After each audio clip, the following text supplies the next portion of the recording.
ya kabiri, the soldier and the strategist. umusirikare ukomeye kandi uzi gupanga.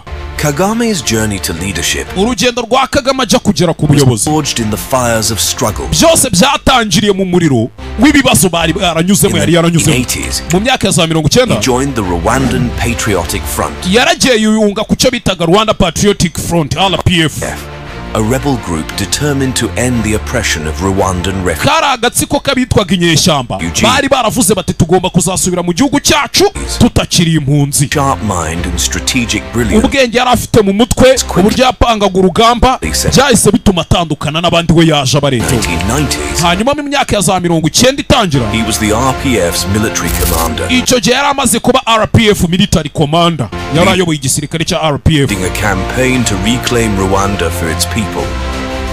But the road to freedom was paved with unimaginable pain. gusa umuhanda yaragiye kunyuramo kugira ngo u Rwanda rwishyire kwiza u Rwanda rugere ku kwishyira rukizana ntago wari umuhanda woroshye, wari umuhanda ushashwemo uburibwe bwinshi cyane. 1994, mu myaka y'igihumbi kimwe magana cyenda 1994 uwo mwaka murawuzi, genocide against the Tutsi nibwo haje kuba jenoside yakorewe abatutsi, ibibazo bindi mu Rwanda, million lives in just 100 days. aho abasaga miliyoni imwe babuze ubuzima bwabo bakabuburira muri jenoside mu minsi itarenze ijana yonyine. In horror, isi yose yararebye but few acted. ariko nta na kimwe bigeze bakora, isi yose yarabireberaga nta na kimwe yigeze ikora. Kagame and the RPF, icyo gihe rero ako kanya Kagame na RPF not stand bo by. ntago bahagaze ngo bakomeze bareberere, They fought tirelessly to barwanya ubutaruhuka end the bloodshed, kugira ngo bahagarike iryo meneka ry'amaraso ryari riri kubera mu Rwanda.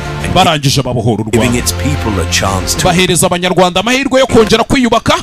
It was a defining moment, not just byariye bigoye for Kagame, apana kuri Kagame gusa, for Rwanda. n'abanyarwanda ndetse n'u Rwanda. Nation was broken, igihugu cyari cyarangiritse but its spirit, ndetse ibintu byose byari byarazambye. and Kagame was determined to lead it toward a brighter future. Kagame icyo yagombaga gukora ni ukugira gute, ni ukuyobora u Rwanda akarushakira ahazaza hazima kandi hatunganye.